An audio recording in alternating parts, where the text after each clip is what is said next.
Hello students, capacitor में अपन ने last में जो वोल्टेज चेंज के साथ क्वेश्चन देखे थे कि अगर कोई भी कैपेसिटर आपका किसी भी पोटेंशियल से चार्ज किया जाता है, ठीक है क्या, तो उस पोटेंशियल को हटा के कोई दूसरा पोटेंशियल लगा देते हो, आप कोई दूसरा सोर्स लगा देते हो, तो वहाँ पर सर्किट में कोई ना कोई चार्ज फ्लो करता है, ठीक है क्या।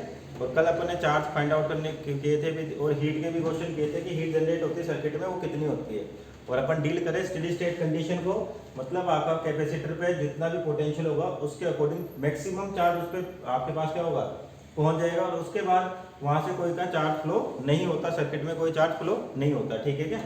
तो उसी में डिफरेंट वेराइटी के न्यूमेरिकल्स आते हैं। आप कल अपन ने बैटरी के साथ किए थे, आज देखते हैं कि अलग जो न्यूमेरिकल्स पूछे जाते हैं इसमें कैटेगरी चेंज कर देते हैं या थोड़ा सा न्यूमेरिकल को चेंज कर देते हैं, बाकी कैलकुलेशन सेम ही आपके पास जो सर्किट थ्योरी में भी सीखी थी अपन ने, वैसी ही थ्योरी यहाँ पर अप्लाई होती है। कोई ज़्यादा एक्स्ट्रा थ्योरी नहीं है कि आपको याद करना है। पोटेंशियल की बात करेंगे, पोटेंशियल आपने किसमें पढ़ रखा है, करंट इलेक्ट्रिसिटी में, है ना।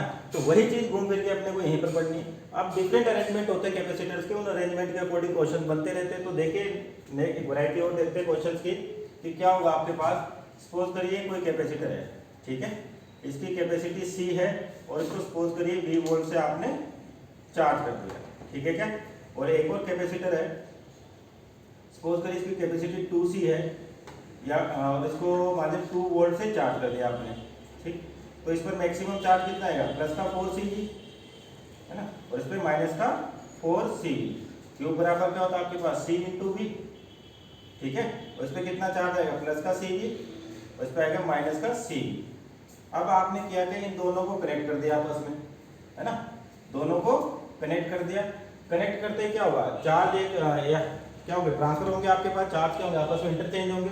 और कब तक होते रहेंगे, जब तक कि दोनों कैपेसिटर के अक्रॉस जो पोटेंशियल है उसकी वैल्यू सेम नहीं हो जाती।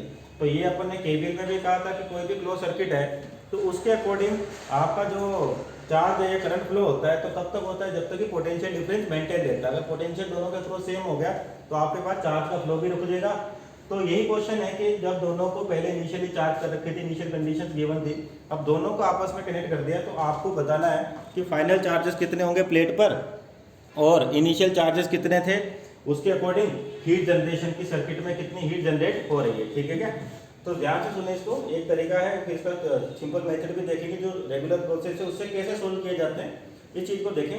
कि सबसे पहले आपके पास क्या है, सर्किट दे रखा है ना, और मैंने क्या कहा, जब तक चार्ज ट्रांसफर होंगे जब तक कि आपके पास क्या होगा, दोनों के क्रॉस पोटेंशियल सेम नहीं हो जाता।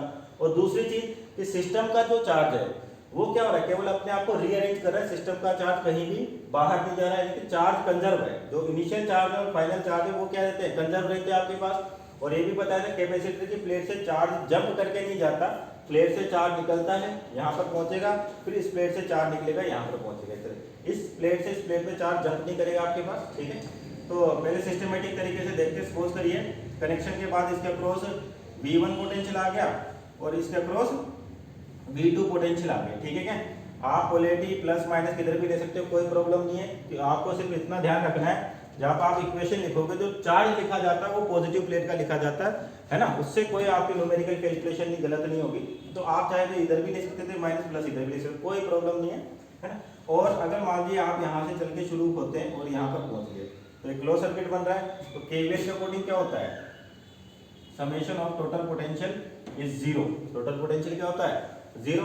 अब देखिए आप सर्किट में घूम रहे इस तरीके से, मान लीजिए प्लस से माइनस जा रहे हैं, यानी कि वैल्यू डिक्रीज हो रही है, तो आप क्या लिखते थे, माइनस का V1। अब यहाँ पहुंचे माइनस से प्लस जा रहा है, वैल्यू इंक्रीज हो रही है, यानी कि प्लस का V2 बराबर जीरो, यानी कि V1 बराबर कितना आ गया आपके पास, V2।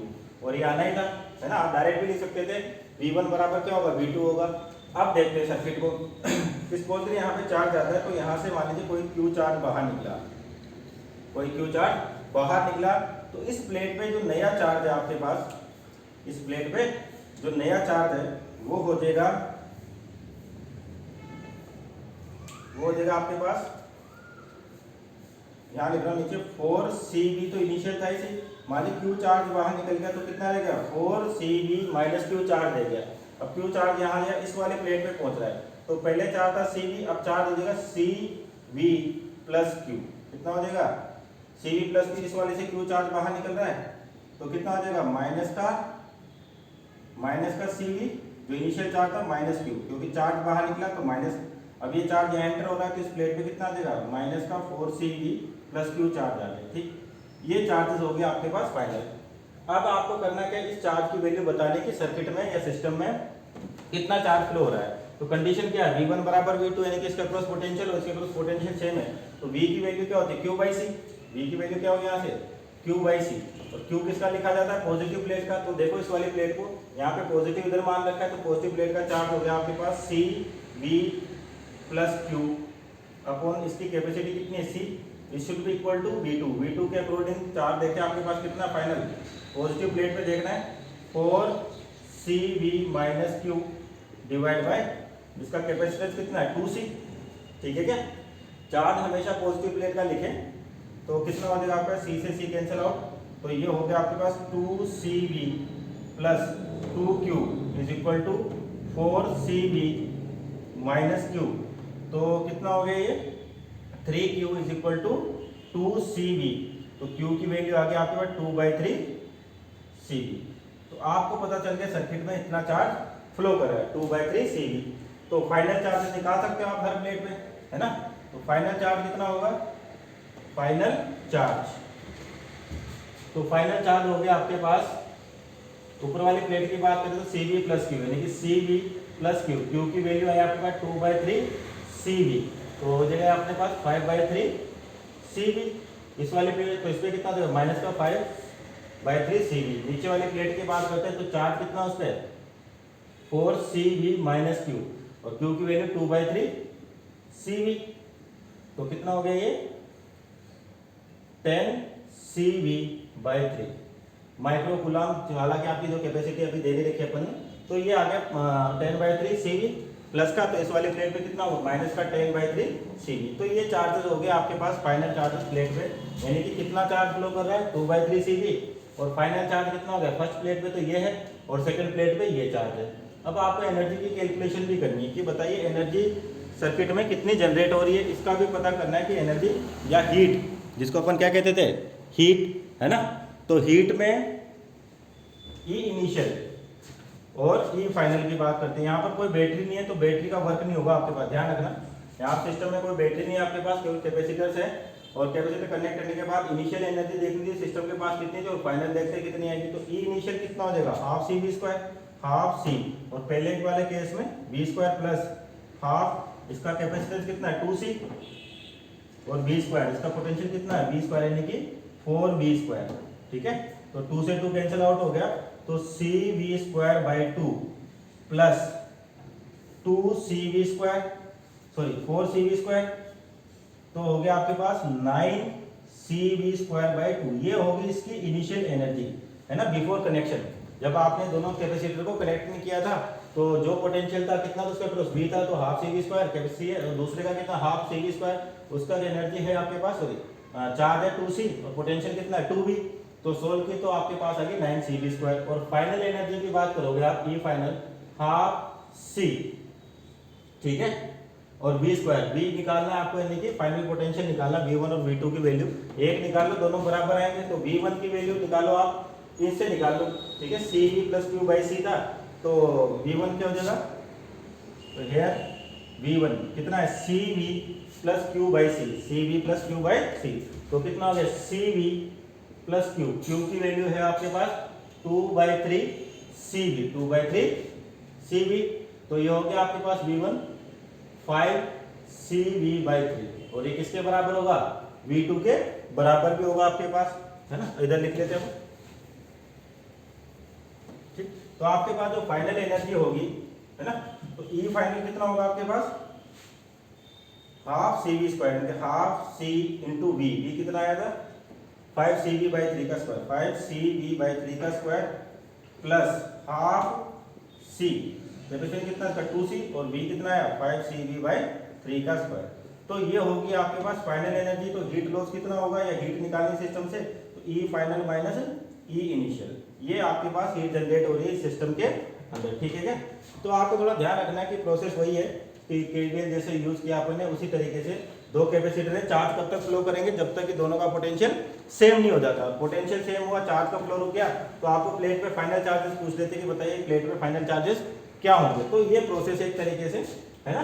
और चार्ज कंजर्वेशन का ध्यान रखें, अगर आप चार्ज कंजर्वेशन यूज करते हो तो आपका डायरेक्ट आंसर आता है। देखो उस वाले मेथड को भी देखो, ये तो था सिस्टमेटिक कि इस तरीके से आप इसको डायरेक्ट भी कर सकते थे।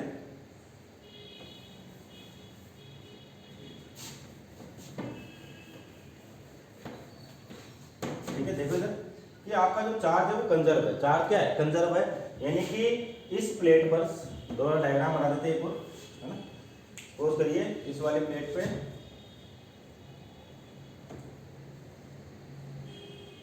ये हो गया आपके पास इनिशियल चार्ज था Cv और माइनस का Cv, इस पर कितना था 4Cv और इस पर कितना है माइनस का 4Cv। ये है। अब ये तो पता है कि अपने को इसके अक्रॉस पोटेंशियल और इसके अक्रॉस पोटेंशियल क्या है, सेम है। तो डायरेक्ट मान लो दोनों का अक्रॉस पोटेंशियल कितना है V, दोनों का अक्रॉस पोटेंशियल कितना है V। तो इस वाले प्लेट पे जो इनिशियल चार्ज था, इस वाले प्लेट पे जो इनिशियल चार्ज था, वो आपस में रीअरेंज हो रहे हैं, पर जो इनिशियल चार्ज था और वो फाइनल चार्ज था, दोनों प्लेट का क्या होगा, सेम रहेगा। क्यों? क्योंकि चार्ज निकल के इसके पास ही जा रहा है। लेकिन इस प्लेट का और इस प्लेट का जो टोटल इनिशियल चार्ज था, तो कनेक्शन के बाद भी इस प्लेट का और इस प्लेट का चार्ज निकालोगे वो सेम आएगा। क्यों सेम आएगा? क्योंकि चार्ज आपके पास क्या है, कंजर्व। यहाँ से चार्ज निकला इस प्लेट के पास पहुंचा, है ना, यहाँ से चार्ज निकला इस प्लेट के पास पहुंचा। तो सिस्टम में क्या हो रहा है, चार्ज अपने आप को रीअरेंज कर रहा है, पर उसका जो इनिशियल मैग्नीट्यूड था वो क्या है, अभी भी सेम है। तो आप पॉजिटिव प्लेट को देख लीजिए, इस पे इनिशियल चार्ज कितना था Cv और इस पे कितना था प्लस का 4Cv। तो टोटल चार्ज कितना हो गया, तो टोटल चार्ज हो गया आपके इनिशियल चार्ज की बात कर लेते हैं, इनिशियल चार्जेस। ठीक है, कितना हो जाएगा आपका Cv प्लस 4Cv यानी कि 5Cv ये हो। ठीक है, ये total initial charge in plates में। अब रीअरेंज के बाद जैसे अपन ने पोटेंशियल सपोज करो इसको V डैश मान लेते हैं, V तो अपने लिख रखा है, V डैश मान लेते, दोनों का क्रॉस पोटेंशियल क्या है, सेम है। तो मैंने बोल दिया कि मान लीजिए V डैश चार्ज पोटेंशियल इस प्लेट इस कैपेसिटर के क्रॉस में और इसके, तो नया चार्ज क्या हो जाएगा Cv डैश, कितना हो जाएगा Cv डैश, और ये हो जाएगा माइनस का Cv डैश, ये हो जाएगा आपके पास 4Cv डैश, और ये कितना आ जाएगा माइनस का 4Cv डैश। तो इस प्लेट पर आपके पास जो इनिशियल चार्ज है और जो फाइनल चार्जेस हैं वो क्या होते हैं, कंजर्व है। वो क्या आपके पास कंजर्व है, और दोनों का क्रॉस पोटेंशियल क्या है, सेम है। ठीक है, तो आप इसको डायरेक्ट चार्ज कंजर्वेशन से भी सोल्व कर सकते हो। तो पहले अपन ने देखा इनिशियल चार्ज कितना है इसके पास 5Cv, अब पोटेंशियल दोनों का क्रॉस सेम हो गया। अब आपको ये देखना है कि इस वाले प्लेट से कोई चार्ज निकला इस वाले के पास गया, तो सपोज करिए यहाँ से Q चार्ज निकला। ठीक है, कितना निकला Q चार्ज, तो इस प्लेट पे जो चार्ज है वो बचेगा 4Cv minus Q, 4Cv minus Q, और इस वाले पे Cv प्लस Q जो पहले निकाला था अपन ने। लेकिन अपन क्या मान रहे हैं कि इस बार आपका जो पोटेंशियल है वो क्या है V डैश है, और इसके क्रॉस और इसके क्रॉस क्या रहेगा, सेम रहेगा आपके पास। तो जो इनिशियल चार्ज था कितना Cv और इस पर कितना था 4Cv, तो हो गया टोटल 5Cv। ठीक है, अब आपको फाइनल पोटेंशियल पता है। ठीक है, तो इस वाले पे चार्ज आएगा Cv डैश और इस पर कितना आ जाएगा 4Cv डैश। ठीक है क्या, 4Cv डैश ये हो गया आपके पास। तो क्या करोगे फाइनल चार्ज, तो फाइनल चार्जेस कितने हो गए आपके पास, इसका कैपेसिटेंस कितना था C और इसका कितना था 2C। सॉरी ये गलत लिख दिया आपने, यहाँ पर ध्यान रखिए थोड़ा सा, कैपेसिटेंस नहीं लिखा था अपन ने, है ना। इसका कैपेसिटेंस कितना है 2C। ठीक है क्या, तो इस पर जो चार्ज आ जाएगा वो क्या आ जाएगा 2Cv डैश, कितना आ जाएगा टोटल चार्ज 2Cv डैश। तो फाइनल चार्ज कितना हो गया Cv dash plus 2Cv dash, तो कितना हो गया Cv dash plus 2Cv dash, तो आ गया 3Cv डैश। तो चार्ज कंजर्वेशन से from charge conservation, from charge conservation आपके पास क्या हो जाएगा इनिशियल 5Cv और फाइनल कितना है 3Cv डैश। ठीक है क्या, तो यहाँ से C से C कैंसिल आउट, तो V डैश की वैल्यू आ गई आपके पास 5/3V। ठीक है, जो पहले आ रही थी आपके पास 5/3V। ठीक, ये आ गया नया पोटेंशियल आपके पास, क्या आ गया नया पोटेंशियल आ गया। पोटेंशियल आ गया तो आप चार्ज निकाल सकते हो। उस वाले प्लेट में कितना चार्ज है Cv डैश, यानी कि 5/3Cv डैश, सॉरी 5/3Cv। ठीक है ना, V डैश की वैल्यू पुट कर दी अपन ने यहाँ पर, तो इस पर 5/3Cv, उस पर माइनस का 5/3Cv, नीचे वाले पे कितना हो जाएगा 2Cv डैश, यानी कि जो आपके पास कितना 2 और Cv डैश की वैल्यू है 5/3V, तो कितना हो गया 10/3Cv। ये आ गया दूसरी प्लेट पे चार्ज आपके पास 10/3Cv, तो इधर वाला कितना है माइनस का 10/3। आपको इतना नहीं लिखना, आप डायरेक्ट कैलकुलेट करो कि इनिशियल चार्ज और फाइनल चार्ज क्या होने चाहिए, बराबर होने चाहिए। तो सिर्फ वापस फिर से समझाने के लिए लिखा है, दोबारा देख लो एक बार कि क्या कह रहे हैं अपन कि जब कनेक्ट करोगे तो दोनों का क्रॉस पोटेंशियल क्या आ जाएगा, सेम आ जाएगा, है ना। तो ये तो पुराने तरीके से जो अपन ने बताया था, इसको यूज नहीं करना आपको, आप अब डायरेक्ट यूज करेंगे वी डैश। तो इस पर चार्ज कितना आ जाएगा, प्लस का सी वी डैश, इस पर माइनस का सी वी डैश, इस पर प्लस का 2 सी वी डैश और माइनस का 2 सी वी डैश, ठीक है, माइनस का 2 सी वी डैश ये है।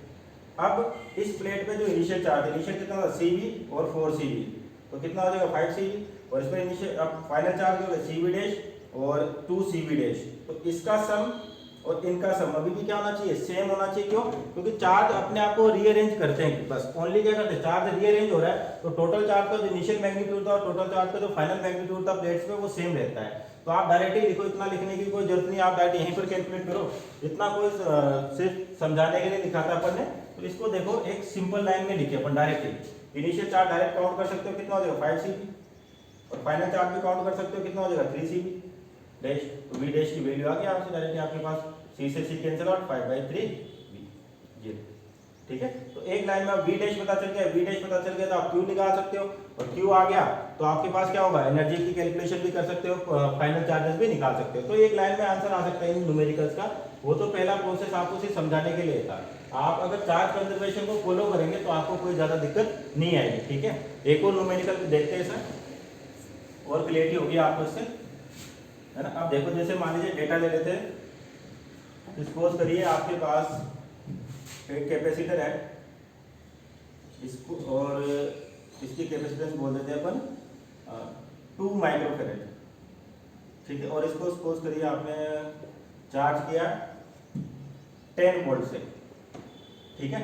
और एक और कैपेसिटर है, तो सपोज करिए 3 माइक्रोफैरेड का, और इसको चार्ज किया आपने सपोज करिए 5 वोल्ट से, है ना, 5 वोल्ट, ठीक। अब जैसे दोनों को कनेक्ट करोगे आप तो क्या होगा, चार्ज फ्लो होगा। इस प्लेट पे नीचे चार्ज कितना होगा, C इंटू बी 10 इंटू 2 यानी कि 20 माइक्रोकूलम, ध्यान रखना माइक्रो के अंदर चलती है सारी वैल्यूज। तो इस पे कितना देगा, माइनस का 20 माइक्रोकूलम, ठीक है। इस पे कितना देगा, इनिशियल कितना था 15 माइक्रोकूलम प्लस का, और इधर कितना माइनस का 15 माइक्रोकूलम। अब क्या होगा, जैसे कनेक्ट करोगे दोनों का पोटेंशियल क्या होना चाहिए, सेम होना चाहिए। तो इनिशियल चार्ज और फाइनल चार्ज की बात सपोज करिए वी डैश आ गया, इसके पास फाइनल पोटेंशियल कितना आ गया वी डैश। तो इसमें चार्जेस क्या हो जाएंगे फाइनल, C इंटू वी, सी कितना इसका 2 यानी कि 2 वी डैश, और इसका कितना हो जाएगा 3 वी डैश, ठीक है ना।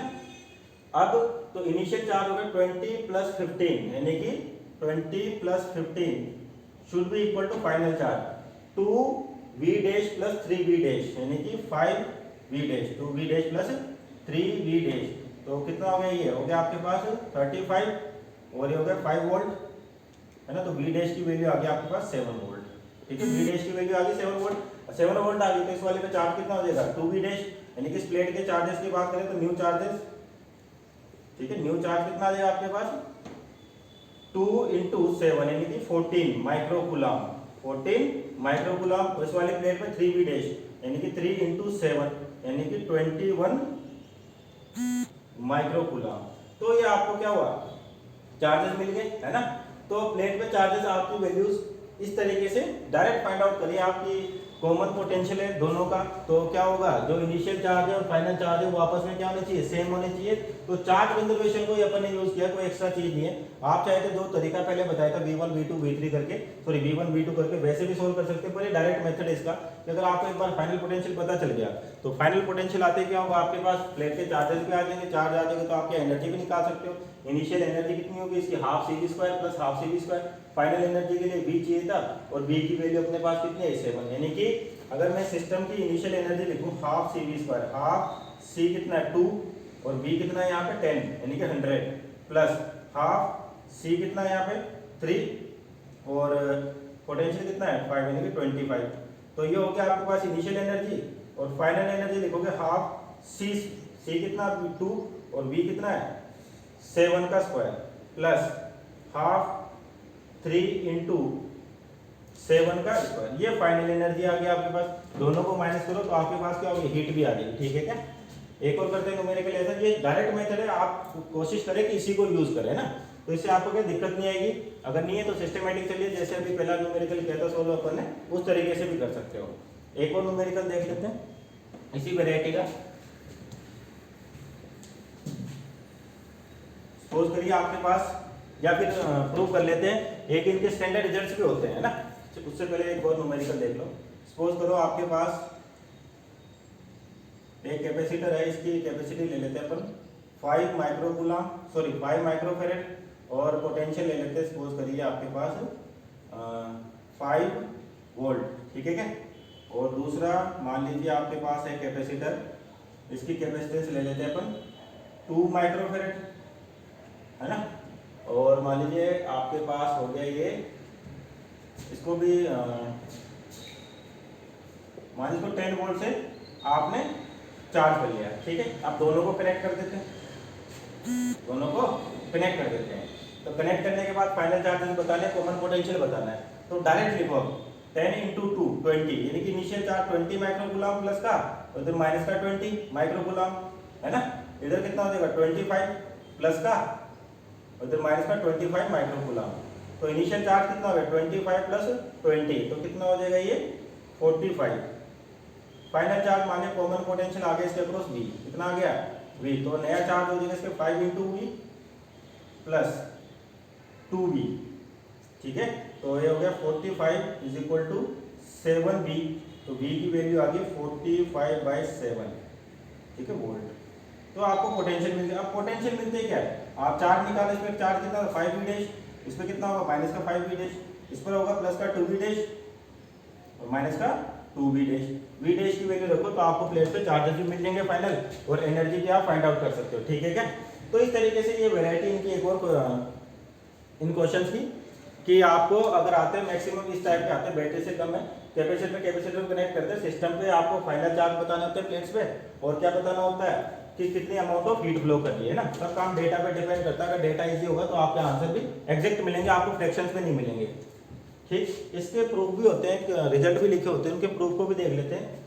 पर आप जहां तक कोशिश करें कि आप सर्किट को सोल्व करना, सर्किट को ही सोल्व करें ना, रिजल्ट याद रखने से अच्छा क्या होता है, आप सर्किट को सोल्व करिए। जैसे रिजल्ट क्या है कि मान लीजिए अगर आपके पास एक कैपेसिटर है, इसकी कैपेसिटी C है, और पोटेंशियल मान लीजिए आपने पहले V1 अप्लाई किया, और दूसरा कैपेसिटर है, इसकी कैपेसिटी C2 है ना, और इसका cross plus V2 potential apply किया, ठीक। तो इस पर इनिशियल चार्ज कितना होगा C1 V1 प्लस का इसको कितना माइनस का C1 V1, इसको हो जाएगा C2 V2 माइनस का C2 V2। अब मान लीजिए कॉमन पोटेंशियल आ गया V, कितना आ गया V, तो इसके जो फाइनल चार्जेस होते हैं C1 V, और इसका हो जाएगा C2 V, इसका माइनस का C2 V, और इसका माइनस का C1 V। तो वही चार्ज कंजर्वेशन ही यूज करना अपने को, from charge conservation initial charge is equal to final charge. Initial charge कितना है प्लेट पे C1 V1 plus C2 V2 बराबर फाइनल चार्ज कितना है C1 V, और इस पर कितना C2 V, तो यानी कि C1 plus C2 into V। तो कॉमन पोटेंशियल का क्या फार्मूला आ गया आपके पास, C1 V1 plus C2 V2 upon C1 plus C2। अगर आपके पास ये रिजल्ट भी है, आप इसको यूज करोगे तब भी आपका आंसर डायरेक्ट आएगा, है ना। अगर आया तो ज़्यादा अच्छी बात है, हालांकि इजी है। C1 V1 plus C2 V2 upon C1 plus C2। ये तो कब था, जब आपके पास पॉजिटिव से पॉजिटिव प्लेट कनेक्ट, पॉजिटिव से नेगेटिव भी हो सकती है। कैसे हो सकती है, सपोज करिए ये पॉजिटिव प्लेट है आपके पास, और ये इस तरीके से कनेक्शन दे रखा है, सपोज C1 C2 प्लस का V1, और इधर माइनस, इधर प्लस V2। इस तरीके से करोगे आप, तब भी आपका रिजल्ट क्या आएगा, सेम आएगा, बस प्लस की जगह क्या मिलेगा आपको, फाइनल V की वैल्यू मिलेगी C1 V1 minus C2 V2 upon C1 plus C2। यानी कि ये सेम पोलैरिटी का है। अगर आपके कैपेसिटर्स सेम पोलैरिटी से कनेक्ट है, तो यानी कि जैसे सेम, मतलब पॉजिटिव से पॉजिटिव कनेक्ट है, नेगेटिव से नेगेटिव, तो इसको कहते हैं अपन सेम पोलैरिटी। यानी कि अगर आपके कैपेसिटर का जो कनेक्शन दे रखा है वो सेम पोलैरिटी का है, तो आपका रिजल्ट आता है C1 V1 plus C2 V2 upon C1 plus C2। अगर आपके पास ऑपोजिट पोलैरिटी का है तो V की वैल्यू आती है C1 V1 minus C2 V2 upon C1 plus V2। इसमें से ध्यान रखना नेगेटिव नहीं होगा, अगर हो सकता है कि इसकी वैल्यू इससे कम आ जाए तो नेगेटिव, तो क्या होगा, इसको आगे रख दें आप, है ना। तो ध्यान रखें नेगेटिव नहीं लेना है आपको, ठीक है। हो सकता है आप जैसे मान लो इसी को यूज करें हमेशा, तो आपका आंसर नेगेटिव नहीं होगा, ध्यान रखें। पोटेंशियल आपको इस चीज का थोड़ा सोचना है ना। अब ये डायरेक्ट रिजल्ट याद हो सकते हैं, अच्छी बात है। अगर ऐसा ही है तो जो एनर्जी है इनके भी रिजल्ट है, एनर्जी के भी रिजल्ट है। क्या होती है एनर्जी?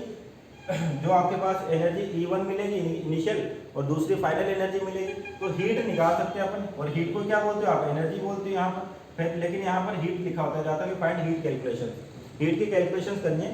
तो हीट के लिए भी आप सोल्व कर सकते हो कैसे? E इनिशियल या E final minus E initial. तो सेम पोलैरिटी के लिए जो रिजल्ट आता है half C1 C2 upon C1 plus C2 into V1 minus V2 का होल स्क्वायर।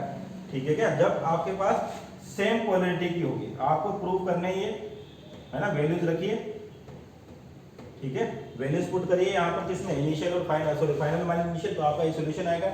अगर ऑपोजिट पोलैरिटी है तो आपका जो हीट की कैलकुलेशन है वो simple half C1 C2 upon C1 plus C2, यहाँ पे होगा V2 माइनस V1 का, सॉरी V1 प्लस V2 का होल स्क्वायर। ये वैल्यूज आ जाती है अगर आपको सेम पोलैरिटी दे रखी है, ऑपोजिट पोलैरिटी दे रखी है। तो रिजल्ट से अच्छा है कि आप डेरिवेशन जो भी न्यूमेरिकल किए थे उसी प्रोसेस से चले, तो आपको दिक्कत नहीं आएगी।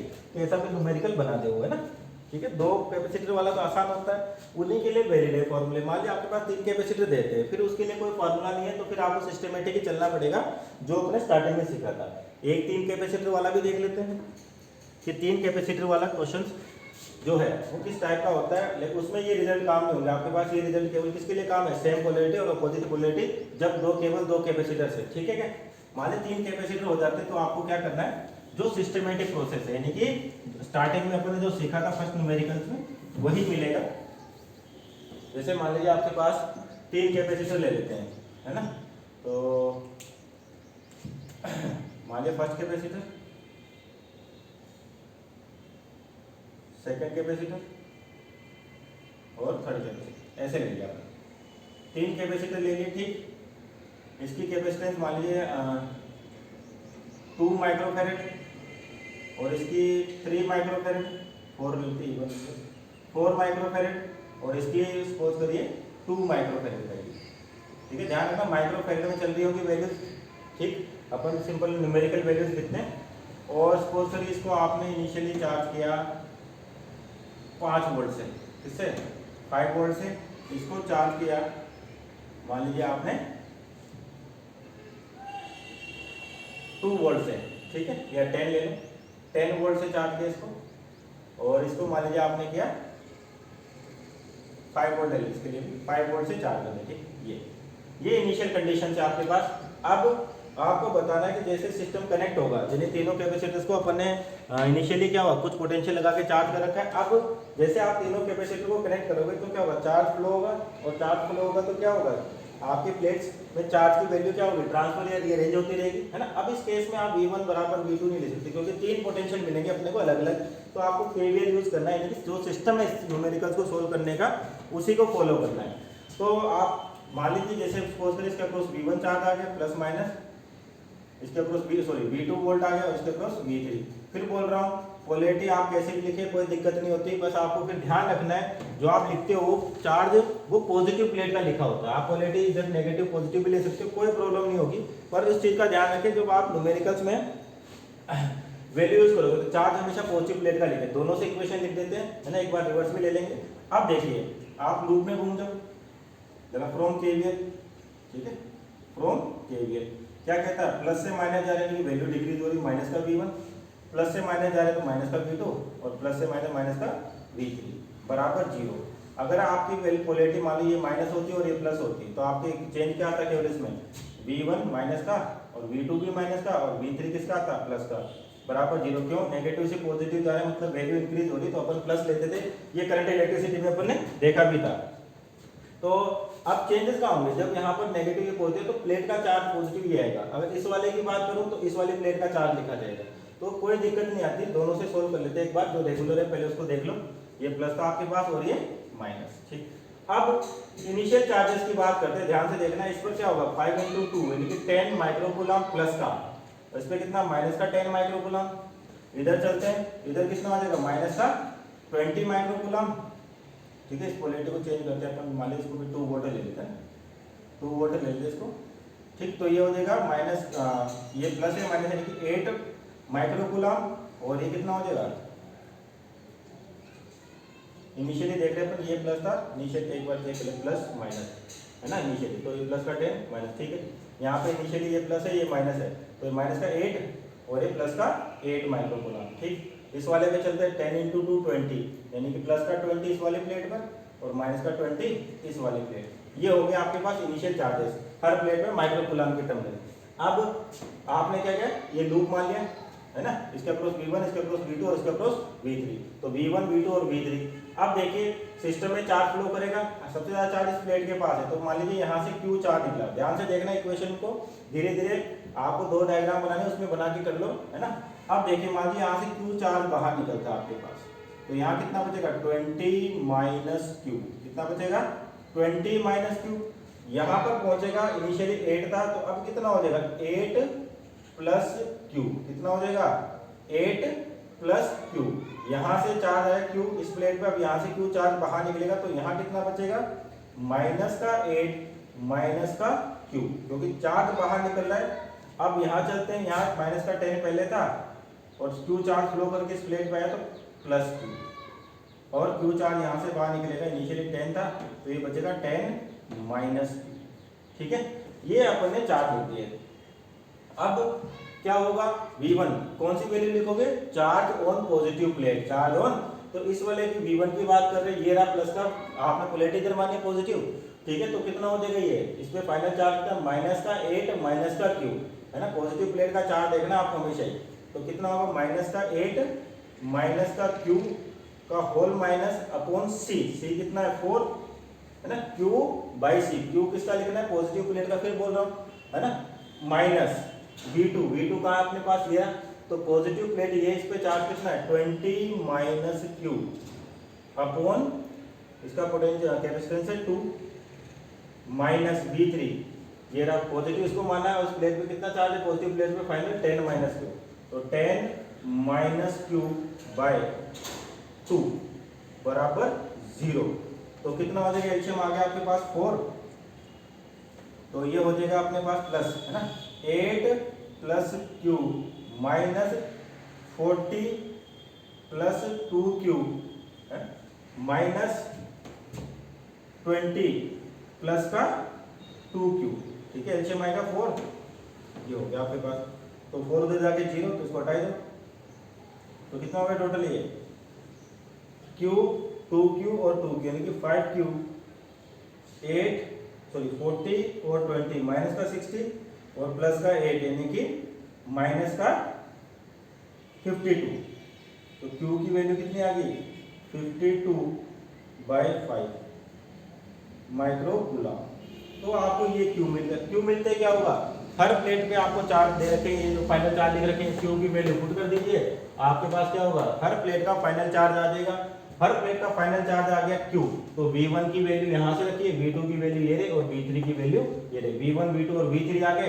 तो इनिशियल एनर्जी आपको C और B दे रखा है, फाइनल एनर्जी आपको V पता चल ही चुका है, तो आप उसमें इनिशियल एनर्जी और फाइनल एनर्जी दोनों फाइंड आउट कर सकते हो और वहां से दोनों की कैलकुलेशन को सोल्व करना आपको ही करना है पूरा न्यूमेरिकल अब है ना। इसके फाइनल चार्ज Q आ चुका है, तो प्लेट पे फाइनल चार्ज आपको बताना कितना होगा, और हर प्लेट पे जो पोटेंशियल आया V1 V2 और V3 की वैल्यू निकालो, तो फाइनल एनर्जी भी आपके पास आ जाएगी। तो ये है, हालांकि ये क्वेश्चन टिपिकल लेवल पे कैलकुलेशन ज़्यादा होती है, इसमें तो कम पूछे जाते हैं छोटे लेवल पे। तो 2 वैरायटी क्वेश्चन थे आपके पास, एक तो जब बैटरी और पोटेंशियल कैपेसिटर और पोटेंशियल था, और दूसरा क्या कैपेसिटर प्लस कैपेसिटर 2। अब 3 का आ जाए तो इस तरीके से मान लीजिए 4 आ जाता है, तभी यही प्रोसेस होता है आपके पास है ना। तो इसलिए कहा जाता है कि अगर ज़्यादा कैपेसिटर्स है तो आप सिस्टम से चले, अगर 2 कैपेसिटर है तो आपको रिजल्ट भी ऐसे ज़्यादा बड़े नहीं है जो याद नहीं होंगे, वो हो भी सकते हैं ना। तो आपकी जैसी इच्छा आप न्यूमेरिकल्स को उसी तरीके से सोल्व करिए, ठीक। अब देखिए नेक्स्ट क्या होता है इसके अंदर, क्या क्या आता है कैपेसिटर में।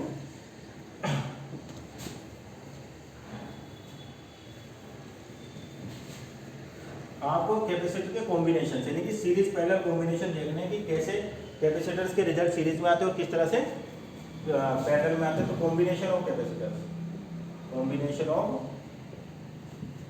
अगर आपको रिजल्ट पता चल गया तो ध्यान रखें जितने भी न्यूमेरिकल अपन ने करंट इलेक्ट्रिसिटी में कहते हैं कॉम्बिनेशन ऑफ रेजिस्टेंस के, तो उस जगह पर आप रेजिस्टेंस की जगह क्या लिख दो, केवल कैपेसिटर बना दो और सारे न्यूमेरिकल्स यहाँ पर सोल्व किए जा सकते हैं। जैसे एक स्टार्टिंग में सिंपल थे, उसके बाद क्या कहता है अपने सिमेट्री वाले भी किए थे, फोल्डिंग सिमेट्री भी थी, मिरर सिमेट्री भी थी, है ना, कंटिन्यूअस यानी कि लेडर प्रॉब्लम भी सोल्व किए थे अपने, सिमेट्रिक सर्किट यानी कि वो भी सोल्व किए थे, सिमेट्रिक सर्किट भी। तो जितने भी आपने उसके अंदर न्यूमेरिकल किए हैं करंट इलेक्ट्रिसिटी में, Wheatstone bridge, balance Wheatstone bridge, unbalance Wheatstone bridge, वो भी था, सारे न्यूमेरिकल जितने भी अपन ने वहां पर सॉल्व किए, पूरे के पूरे यहाँ पर न्यूमेरिकल बन सकते हैं। सेम प्रोसेस है सभी का।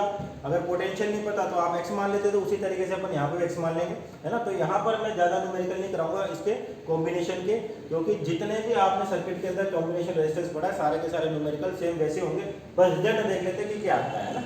तो कॉम्बिनेशन ऑफ कैपेसिटर की बात करें तो फर्स्ट कॉम्बिनेशन होता है आपके पास सीरीज कॉम्बिनेशन, सीरीज कॉम्बिनेशन, ठीक है। तो सीरीज कॉम्बिनेशन का मतलब मान लीजिए कैपेसिटर है, दूसरी प्लेट क्या कंटिन्यूअस कनेक्ट है, ध्यान रखना ये एक प्लेट का एंड दूसरी प्लेट के स्टार्टिंग एंड से कनेक्ट है, तो ये कहलाता है अपने पास सीरीज कॉम्बिनेशन। C1 C2 और C3 C4 C5 जितने भी होंगे मान लीजिए CN कैपेसिटर्स, और इसके क्रॉस V वोल्ट का पोटेंशियल लगा दिया अपन ने, ठीक है।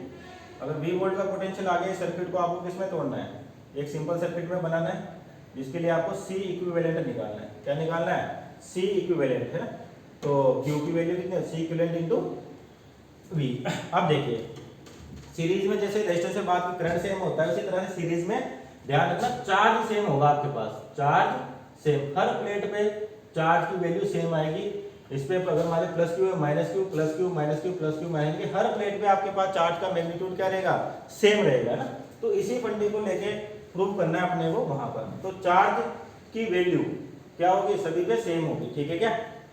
अब और दूसरी चीज, इसके क्रॉस पोटेंशियल मान लीजिए V1 V2 V3 up to Vn, तो जो नेट पोटेंशियल है V की वैल्यू क्या हो जाएगी, V1 plus V2 plus V3 up to जितने भी हैं मान लीजिए Vn।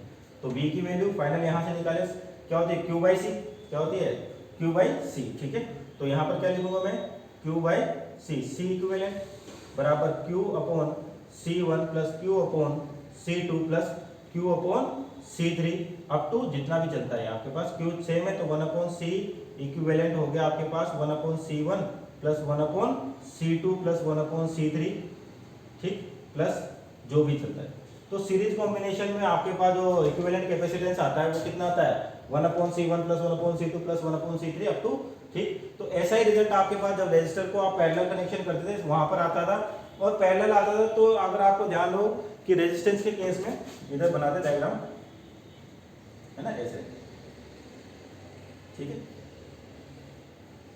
ये मान लीजिए पैरेलल कनेक्शन आपके पास, तो इसके अक्रॉस जो V1 और V2 पैरेलल है, तो इनके अक्रॉस क्या होगा आपके पास, पोटेंशियल सेम रहता था, लेकिन जो करंट आता था I वो दो हिस्सों में डिवाइड होता था, I1 और I2 में। तो कैसे प्रूव करते हैं, I बराबर I1 प्लस I2, तो इसका जो इक्विवेलेंट रेजिस्टेंस आता था आपके पास 1 अपॉन R इक्विवेलेंट बराबर 1 upon R1 plus 1 upon R2 plus 1 upon R3, इस तरीके से चलता रहता था, ठीक है। तो वही रिजल्ट आपने को क्या मिल रहा है, सेम यहाँ पर मिल रहा है, बस यहाँ पे कैपेसिटर लगा है, तो यानी कि इसका सीरीज उसके पैरेलल के रिजल्ट जैसा मिलेगा आपको, तो इसका पैरेलल उसके सीरीज यानी कि रेजिस्टेंस के सीरीज की तरह ही मिलेगा। उसको भी प्रूव कर लेते हैं, है ना। फिर इनके न्यूमेरिकल्स और डिफरेंट अरेंजमेंट देखते हैं अपन, है ना। और जो क्वेश्चंस बनते हैं डायरेक्ट, जैसे वहां पर अपने वोल्टेज ड्रॉप लिखना सीखा था सीरीज के अंदर, इसके अंदर सीरीज के अंदर आपने वोल्टेज ड्रॉप लिखना सीखा था, वहां पर भी आप कर सकते हो।